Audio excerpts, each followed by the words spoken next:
Welcome to RAC Theater Productions' performance of Magnolias and Murder. You are in for a treat tonight because it is a audience participation murder mystery. So pay careful attention, because if you can figure out who you think did the murder, or done it, whatever the case may be, you fill out a ballot and you'll have a chance to win a prize. So make sure you pay attention. Towards the end of Act 1, we'll have an interrogation where you get a chance to ask all of the suspects questions. So have your thinking cap on and ready for that. So yeah.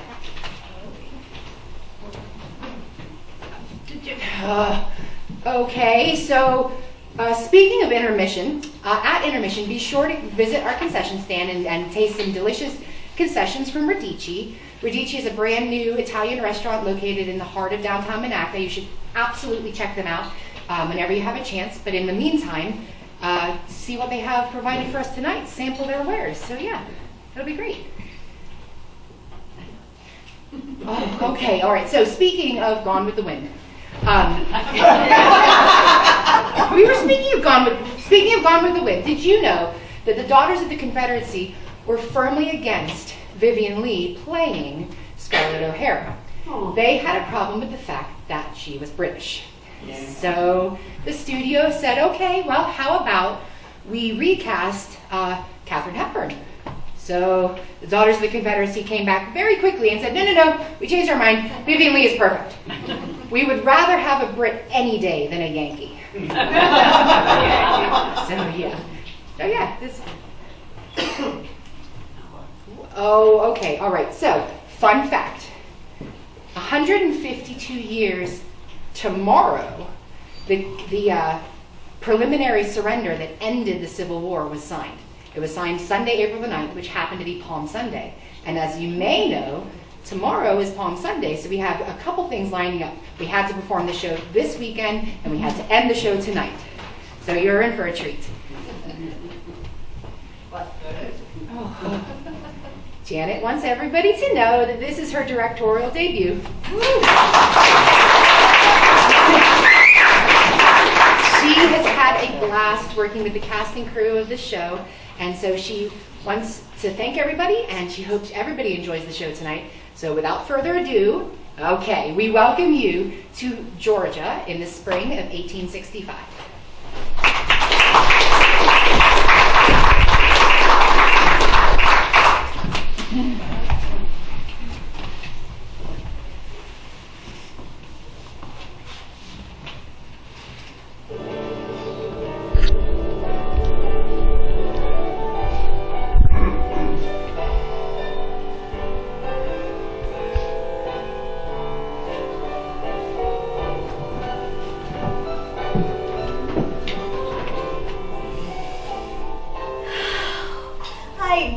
love the smell of lilacs, don't you?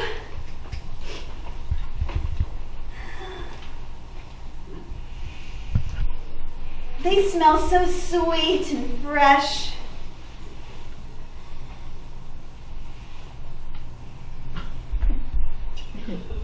They remind me of springtime.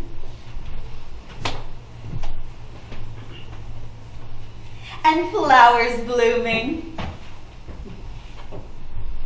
And trees sprouting new leaves. And lambs being born. And baby rabbits. And butter yellow chicks hatching out of their eggs. Cousin Melody, would you please stop talking? You're making my head ache. Oh, Velvet dear, whatever is the matter? I'm just all out of sorts this morning. Well, if you pardon my saying so, you seem to be out of sorts every morning. It's just that I never thought I'd see the day where there would be Yankees living at Wisteria. Oh, but Cousin Velvet dear, if I had known that there was going to be war and that I would be trapped here, I never would have come down from Boston to visit. And you have been so brave, keeping your heartache to yourself these 4 long years. Don't worry, since I distress you so much, I'll pack what little I have and I'll try to make my way back north. I wasn't talking about you ninny. I was talking about those Yankees. The ones who came down over that abominable Major Sykes. Oh, Velvet, abominable is such a harsh word. You are too nice. I dare you to find one nice thing to say about that man. Well? He doesn't have bad breath? I'm so sick of war. Oh, don't worry, Velvet. The war can't last forever. I'm sure it'll end soon. And when it does, these Yankees will leave and Wisteria will be ours again. We will rebuild Wisteria. We will plow and plant, and the fields will be rich with crops, and we'll repair the house. Wisteria will become the jewel, not only of Praline County, but of all of Georgia. And when we are finished, no one will ever know that war came here. Did you hear anything? No, why? Oh, just wondering. I wish my brother Virgil were here to see this army of Yankees camped on the front lawn of Wisteria with their tents and their campfires. It's a wonder they haven't burned the house down around us. You be careful with those campfires. Remember, only you can prevent forest fires. Virgil wouldn't stand for this. Oh, I've never had the pleasure of meeting Cousin Virgil. That's right. He was in Atlanta when you came to visit. I came to visit, war broke out, and that summer he enlisted in Cobb's Legion of Georgia Cavalry. Oh, he fought valiantly at Gettysburg and Chickamauga in the wilderness. Because of his bravery, he was promoted to the rank of colonel and is now serving in Virginia. Well, it seems you know everything about Virgil but his shoe size. His shoe size is 9 3/4. He stands 5 feet 7 inches tall and weighs 144 pounds. Give or take a pound. I stand corrected.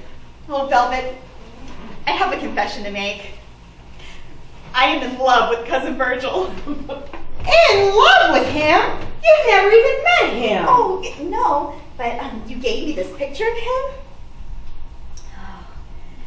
The moment I laid eyes upon him, I knew that he was the ideal of Southern manhood. I carry him with me every day, and I sleep with him under my pillow. So you fell in love with a daguerreotype? Oh, yes. Wouldn't you say that it's romantic? No, I would say it's unbalanced. No, it's all the same thing. See, I told you they were here.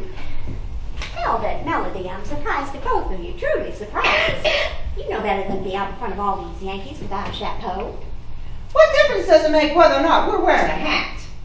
She means chaperone. That's right. Two unescorted ladies in front of all these strange men. I mean, it could cause a scandal. It would be an embryo. An imbroglio. Precisely. This is a war, not a garden party. I hate this war. It's been so long since we had a party or a barbecue. I miss them so much. You just miss all the men. Can I help it if I attract men? She also attracts flies. It's not Velvet's fault. She's just naturally vivacious. And that's all it is. Velvet is certainly not proboscis. It's not fair.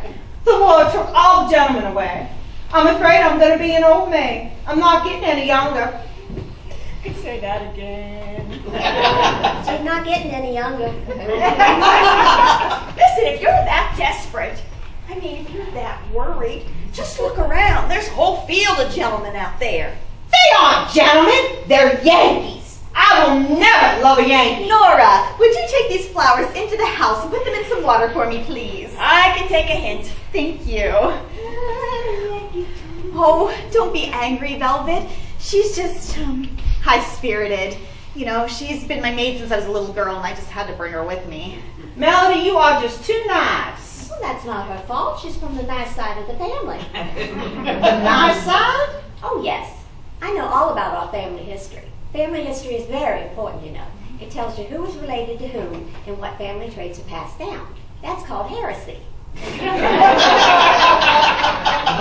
Heredity. Did you know that there were Brewsters on the Mayflower? Really? Yes, but that wasn't part of our family. We missed the boat. I'm not surprised at that. I'm going.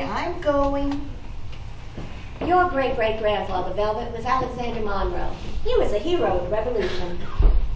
Alexander had twin sisters, Annabelle and Arabelle. Annabelle married Jeremiah Brewster, a soldier from Boston. Alexander Monroe married a girl from Virginia and moved down to Georgia. And that's how you two are cousins. And the Brewster blood is why Melody is nice and you are not. What happened to the other sister, Arabelle? Oh, that is a dark chapter in the Monroe family history. Do tell. Oh, well, you know that portrait up at the end of the hallway on the second floor of the angry-looking young woman? Do you remember that picture? Yes. Well, that's not her. Arabelle met a young man, and they soon began, well, they were living in Virginia, that's right, and she met a young man from Pennsylvania, Philadelphia, I believe. And they began to meet for secret daily, what is that French word I'm looking for? Remoulades. Daily secret remoulades. Aunt Minnie May, I think you mean rendezvous. Oh, I don't think so, dear. A rendezvous is a type of sauce made with mayonnaise. What happened to Arabelle? Well, Arabelle and her young man got very close very quickly and soon were secretly engaged. But just before they were to elope, she found a letter from him saying that he had married someone else. Poor Arabelle was humiliated by the scandal, and she never married and died an old maid. Oh, how tragic. What does the picture in the hallway have to do with Arabelle? Nothing. But Arabelle paced that hallway, back and forth, for the rest of her days.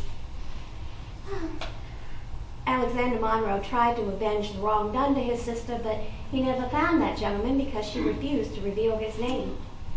Since that day, every time young lovers are in trouble, you can hear Arabelle's ghost pacing that upstairs hallway.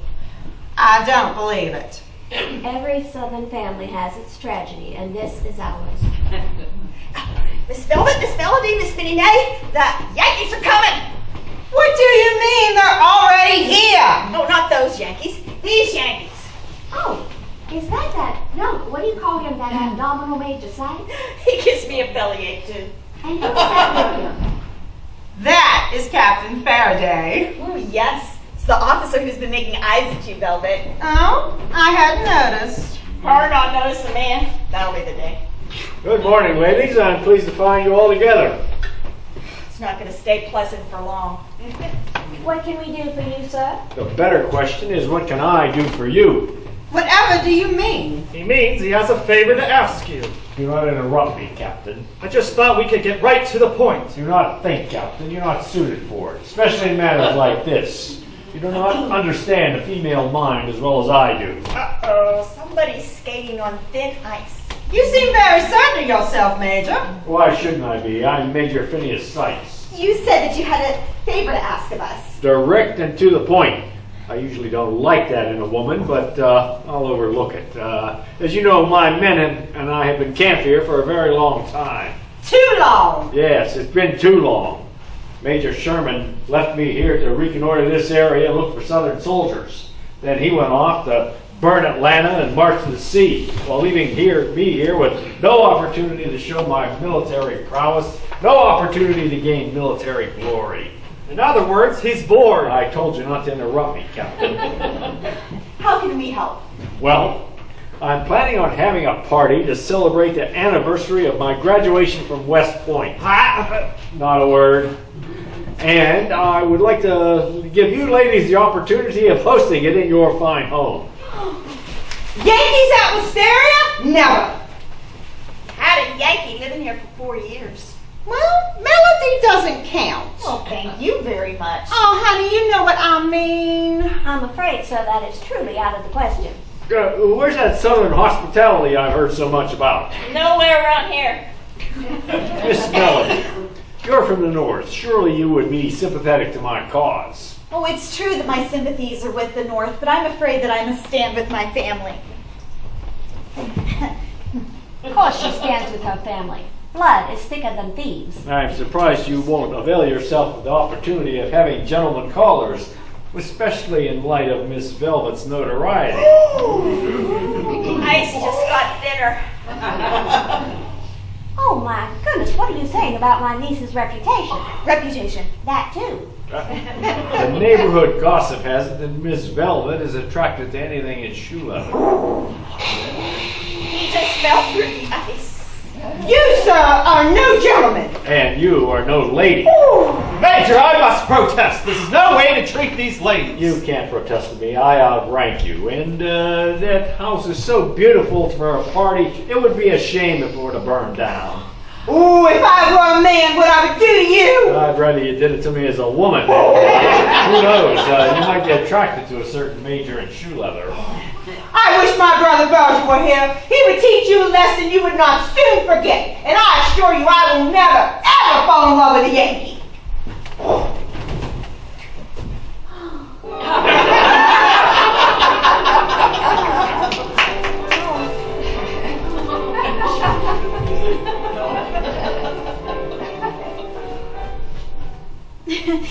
Did you hear anything? Oh, I hear things all the time. I'm used to it after a while. Pardon me, sir. It was my pleasure. You just remember, sir, that after 3 days, the guests will eat the smelly fish. I have no idea what that means. Exactly.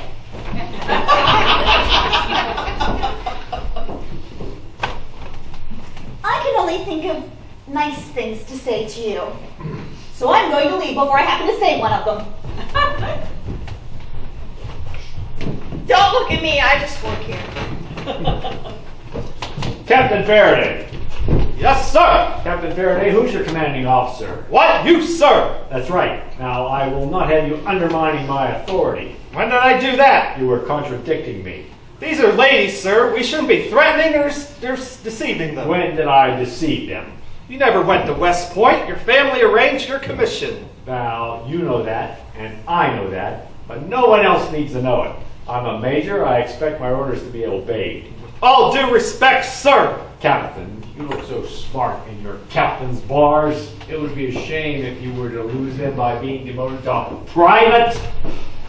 And now my orders will be obeyed, won't they? Yes, sir. Good. Captain Faraday.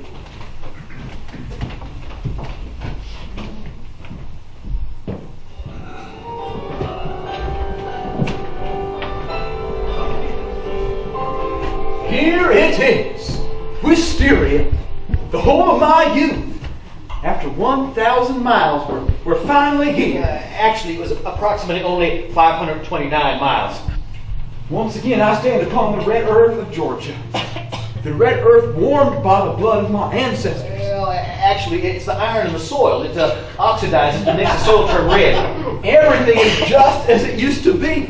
Nothing has changed. Well, actually, that's impossible. It's been 4 years, and time causes everything to age. Duncan, for the last 530 miles, 529 miles. 529 miles, I've had to listen to your facts. Don't you know any poetry? Don't you have any romance in you? I don't know. What's it feel like? Well, it's this feeling that starts deep down inside you, and it grows warmer and warmer and higher until it burns around your heart. Huh, I thought that was indigestion. Maybe there's something about romance in this book here. I can't believe it, Duncan. For the last 4 years and across all these battlefields, you have carried that encyclopedia. I had to. It was given me by Daisy. What kind of woman gives her sweetheart an encyclopedia as a love token? A school teacher. Well, you may laugh, but Daisy and I have a lot in common. We're both nearsighted. We both use perfect grammar. And when we do long division together, woo-hoo! I guess you are romantic, Duncan, in a bizarre sort of way. Did you leave a girl behind when you went off to war? Only my sister and my aunt, and they don't count. Oh, that's funny. You're tall, you're handsome, you can ride a horse without falling off, everything I'm not, and yet I've got a girl and you don't. Well, thank you for the boost of my self-esteem. I'm sure you'll find a girl now that you're back at home again. Maybe. You boys must be unbelievably brave or unbelievably stupid out here in those gray uniforms with a field full of Yankees. Yankees! Yes, there's a whole field full. They've been kept here all winter. A field full of Yankees camped out on the sacred soil of Wisteria? Upon my honor, I will drive them off, or my name is not Virgil Monroe. Virgil Monroe. I thought you was down in Virginia. I was, but no mail was getting through the lines, and I was worried about Velvet and Aunt Minnie Mae, so I came home to see if they were safe. They let you come down here? They did. Actually, we're deserters. We were given a furlough. We just overstayed it. We'll go back and continue to fight for the cause once Wisteria is safe. Oh, Nora, you were right. They are Confederate soldiers. Uh-huh. And you thought I was wasting my time looking out the window of those binoculars. Where did you come from? We came from Virginia. We walked most of the way, 529 miles approximately. You must be approximately tired. Oh, they must be hungry, too. Well, I'll take them up to the house and get them something to eat. Oh, but Major Sykes is on the front porch. I'll take them down behind the lilac bushes in the spring house. No one will see us. Nora, you're so sneaky. I know I am. Come on, boys. This way.